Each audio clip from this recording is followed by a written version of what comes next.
قال رسول الله صلى الله عليه وسلم الوالد اوسط ابواب الجنة فحافظ ان شئت او زيع.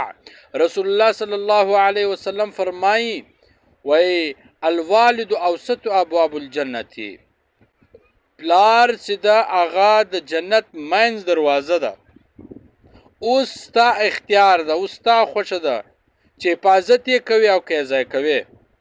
پلار د جنت د ټولو څخه لویه دروازه ده. چا چې د پلار ښه ادب او فرمانبرداري وکړه نو د دغه دروازه حفاظت او ساتنه وکړه، او چا چې نافرمانی وکړه نو د دغه دروازه ضایع او عبث کړه او دی به جهنم ته ځي.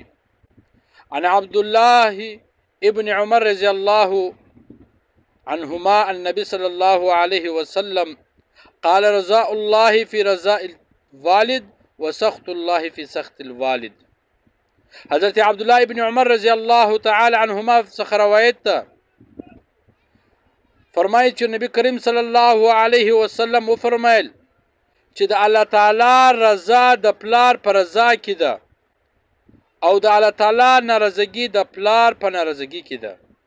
یعنی که څوک الله جل جلاله خوشاله کول غواړي خپل مور او پلار دی خوشاله کړي. د پلار په ناراضه کولو الله جل جلاله نسی خوشاله کولای. څوک چې پلار خفه کوي، پلار ناراضه کوي، هغه الهی غضب را پارول غواړي. د مور او پلار د ناراضگی په وجه الله تعالی ناراضه کیږي او د سړی لمونځ او دس نه قبلیږي او سړی په عذاب کې گرفتار کیږي. عن ابي امامه رضی الله تعالی عنه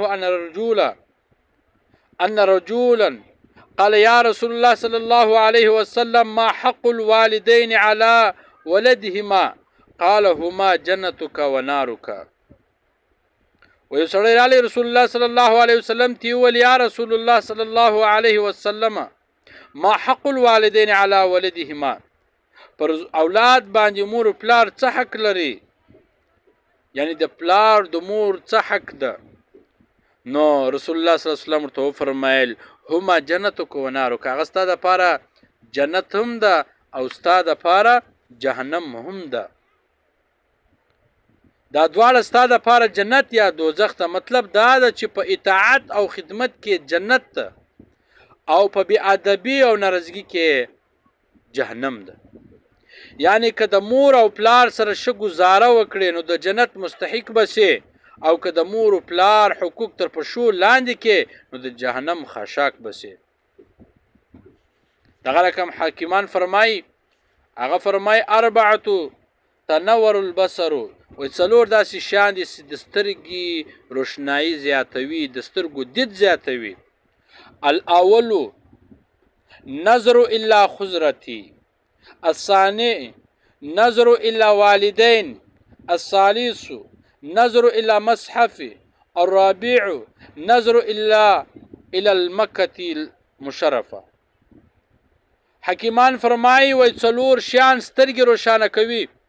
اول شنګیاو ته کتل، شنه شانو شنو بوټو چمنیانو ته شنې درختو ته کتل، دا د سترګې دید زیاتوي. دوم د مور او پلار او مخ ته کتل، او دریم و قرآن مجید ته کتل، څلورم مکې مکرمې ته کتل. دا څلورو شانو ته کتل د سترګې دید زیاتیږي، د سترګو روښنایي زیاتیږي، د سترګې بینایي زیاتیږي. څوک چې د مور او پلار او مخ ته ګوري یو خو ثواب ده، بل به د سترګو دید زیات وي. دغه رقم شنګیاو ته شنو بوټو ته کتل سترګې دید زیاتوي، بیت الله شریف ته کتل سترګې دید زیاتوي، قرآن مجید ته کتل سترګې دید زیاتوي. نو الله جل جلاله فرمایي چې تاسو د مور او پلار سره ښه سلوک کوئ.